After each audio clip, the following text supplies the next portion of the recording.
Every fruit is unique and every fruit has its own odour. It's maybe difficult for people to see, but I think that the tree and the plant is given that fruit with love so that we may share in this symbiotic experience. If the whole world was to suddenly realise that fruit was actually a viable food source and that we can survive on purely eating fruit, then we could turn this world into Eden. We could make this world into a paradise. My name's Mango Wozak. I'm a fruitarian, basically just eat fruit, and I've done so predominantly for the past 20 years. Yeah, they're nice too. I'm living with my partner Kveta. She's also been fruitarian, eating only fruit since the 1980s. So I picked here 6 mangoes and 12 little oranges. It's my breakfast. I lived many years without fridge. It's also possible, like you can see it's only fruit in there. We would never even allow people to cook in here because we don't like how it smells. Fruit is basically the only food which is truly given karmically freely. So everything else that you eat involves in some way damage or taking life.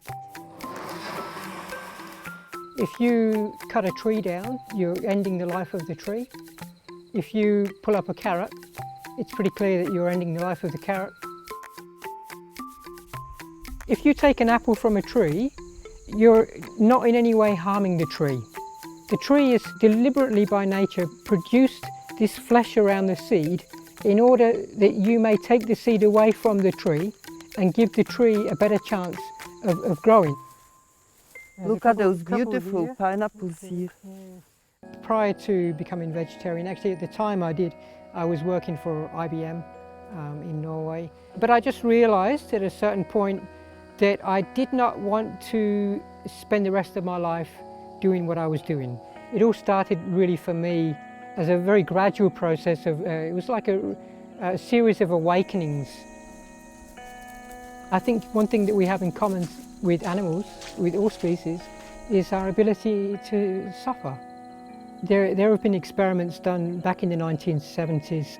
A couple of scientists wired up a lie detector to plants and found that plants reacted to any sort of threat of violence toward them. They almost were screaming about it. Put it in a bowl. We might have maybe 1 or 2 more tomatoes, but that's what we would have for 2 people. We'll after dinner always have a little fruit snack as well.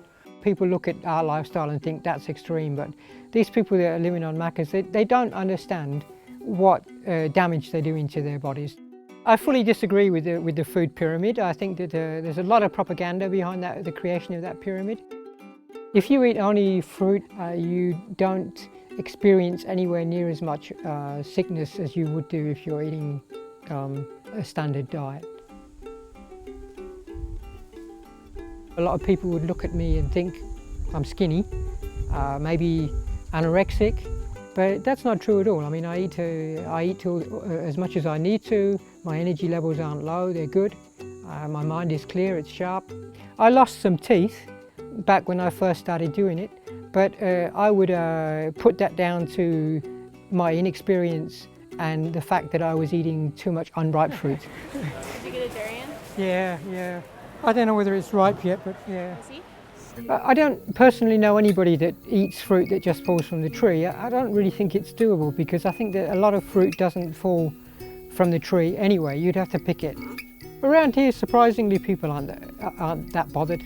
They'll say, oh, just fruit, and they might ask, they might say, oh, does that mean you don't eat this or you don't eat that? And I'll explain, yeah, that's true. Or they'll say, what about lettuce? Do you eat lettuce? No, I don't eat lettuce. See you next time. My pleasure, Mango. Thank you, darling. Our friends that we have, they accept that we eat the way that we do. So they're quite happy to accommodate us if we visit them by giving us fruit. But they cook them though, don't they? Every which way. Yeah. Eden is a place where everything lives at peace with other beings. It's a possible future scenario. I don't know when it will happen, but I'm pretty sure that at some stage it will happen. That we will actually reach that stage where all humans live at peace with not only one another but with the other animals.